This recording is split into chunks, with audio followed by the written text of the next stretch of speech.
शांति। आज है 14 नवंबर 2023 की मुरली। आज की मुरली का मुख्य सार। बाबा ने कहा, मीठे बच्चे मनुष्य को देवता बनाने की सर्विस में विघ्न ज़रूर पड़ेंगे।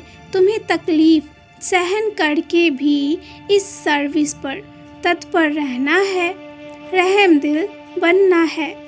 प्रश्न, जिसे अंतिम जन्म की स्मृति रहती है उसकी निशानी क्या होगी? उत्तर, उनकी बुद्धि में रहेगा कि अब इस दुनिया में दूसरा जन्म हमें नहीं लेना है और ना तो दूसरों को जन्म देना है। यह पाप आत्माओं की दुनिया है, इसकी वृद्धि अब नहीं चाहिए, इसे विनाश होना है। हम इन पुराने वस्त्रों को उतार अपने घर जाएंगे। अब नाटक पूरा हुआ। आज की मुरली का मुख्य पॉइंट्स।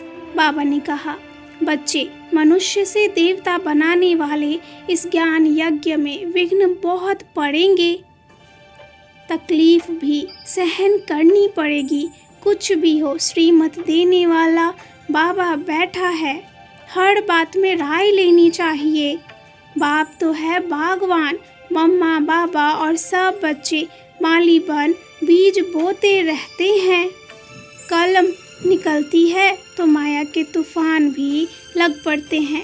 नंबर 1 है देह अभिमान, जिसने रावण के राज्य में सबको भ्रष्टाचारी बनाया है। अब तुमको श्रेष्ठाचारी बनाने की मेहनत करनी है। सबसे इसके लिए पहले देही अभिमानी बनो। बाप तुमको कोई तकलीफ नहीं देते, सिर्फ कहते हैं देह अभिमान छोड़ो और मुझे याद करो। योग बल से ही तुम राज्य ले सकते हो, सारी ताकत तुमको बाप ही देते हैं। इसलिए कोई भी जीवात्मा को याद नहीं करो, देही अभिमानी बन आत्मा की बाप को ही याद करो। याद करने से ही विकर्म विनाश होंगे और वर्षा भी बुद्धि में आएगा। हम ईश्वर की गोद में हैं, यह बड़ा भारी नशा होना चाहिए। फिर भविष्य में देवताई गोद में जाएंगे।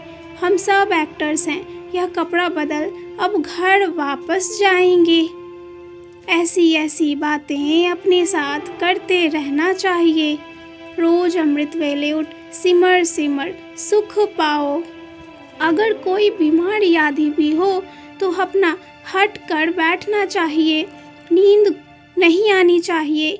बुद्धि में रहे शिव बाबा ने हमको अडॉप्ट किया है, उनको ही याद करना है। अपना और दूसरों का कल्याण करना है, तभी राजाई मिलेगी। अच्छा, मीठे मीठे सिकिलते बच्चों प्रति माता पिता बाप दादा का याद प्यार और गुड मॉर्निंग। रूहानी बाप की रूहानी बच्चों को नमस्ते। रूहानी बच्चों की रूहानी बाप को याद प्यार और नमस्ते। धारणा के लिए मुख्य सार। पहली पॉइंट, हमने ईश्वर की गोद ली है, फिर देवताई गोद में जाएंगे। इसी रूहानी नशे में रहना है, अपना और दूसरों का कल्याण करना है। दूसरी पॉइंट, अमृत वेले उठ ज्ञान सागर के ज्ञान का मनन करना है। एक ही अभ्य विचारी याद में रहना है। देह अभिमान छोड़ स्वयं को आत्मा निश्चय करना है। वरदान, अमृत वेले से रात तक याद के विधि पूर्वक हर कर्म करने वाले सिद्धि स्वरूप भव। अमृत वेले से रात तक याद के विधि पूर्वक हर कर्म करने वाले सिद्धि स्वरूप भव।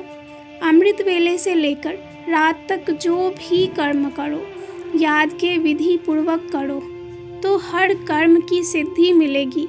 सबसे बड़े से बड़ी सिद्धि है प्रत्यक्ष फल के रूप में अतीन्द्रिय सुख की अनुभूति होना। सदा सुख की लहरों में, खुशी की लहरों में लहराते रहेंगे तो यह प्रत्यक्ष फल भी मिलता है और फिर भविष्य में फल भी मिलता है।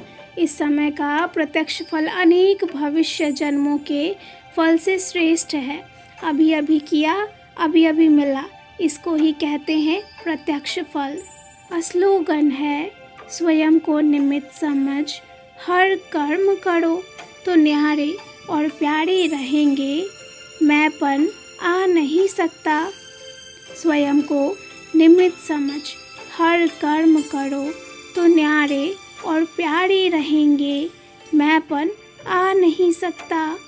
अच्छा, ओम शांति।